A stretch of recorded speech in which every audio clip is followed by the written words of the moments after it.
we'll find a classic instance of its Route 66 history in the Independence Oil and Gas Service Station. This Route 66 soda fountain is devoted to the enrichment and lifetime learning of the citizens of all ages in Cherokee County, Kansas. A couple of museums, and of course, what would be Kansas without the Tin Man?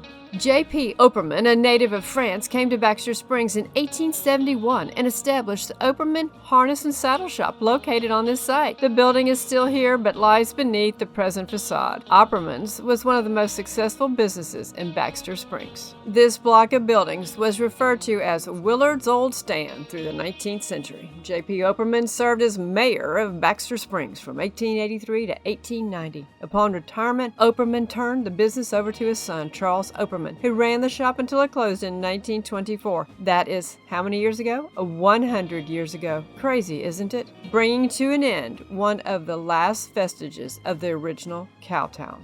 That's a bit of history, wouldn't you say? Catch this.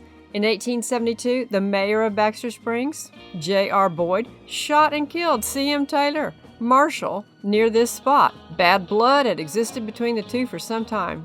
The marshal approached Boyd to serve him with a warrant for arrest on an assault charge. Taylor asked for Boyd's arms and a revolver and a derringer. Boyd promptly drew the derringer and shot Taylor through the heart. He fell to the street, dead. Well, that sounds like a Wild West kind of thing, doesn't it? Changing the tone here a bit, this is one of the Route 66 Visitor Center information spots. It's the old Phillips 66. Wait till I do a video on Bartlesville, Oklahoma. It's amazing. But welcome to historic Baxter Springs, Kansas, US 66.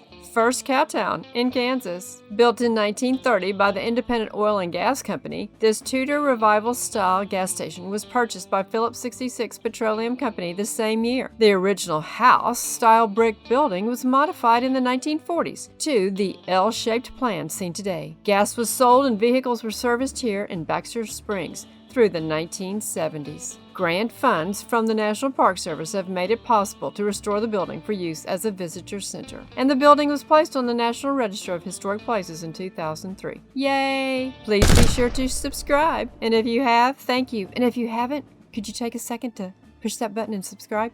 Thank you. In Galena, we found this place. It says the Galena Liberty Pawn, home of the Bonnie and Clyde shotgun. They were closed when we got there. We'll have to go back and find out about that. Galena sprang to life in 1876 when the natural mineral form of lead sulfite was discovered there. Incorporated in 1877, Galena is the oldest mining town in Kansas. The road that would later become Route 66 was initially an important corridor for the mining network. It's interesting how time changes things, and a booming area is no longer booming. It's gone from a mining community to the nostalgia of Route 66. Even though it's a tiny little stretch, it's worth a little bit of time to go check it out for sure. And if you've watched several of my videos, you probably know by now that I just love these clocks. Wait a minute. Is that Mater? I think that's Mater. What's he doing in Kansas? He belongs in Arizona. He must be on a road trip.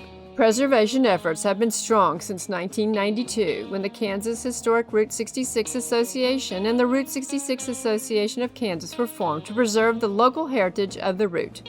Several revitalization projects have been undertaken, and part of that was to make this Route 66 section part of the Kansas State Historic Byway. Flip-flops on the ground. Unclassic road trip in Kansas. How many of the byways in Kansas have you been on? I've been on all but 2. Have you told a friend about my channel? If you haven't, could you do that too?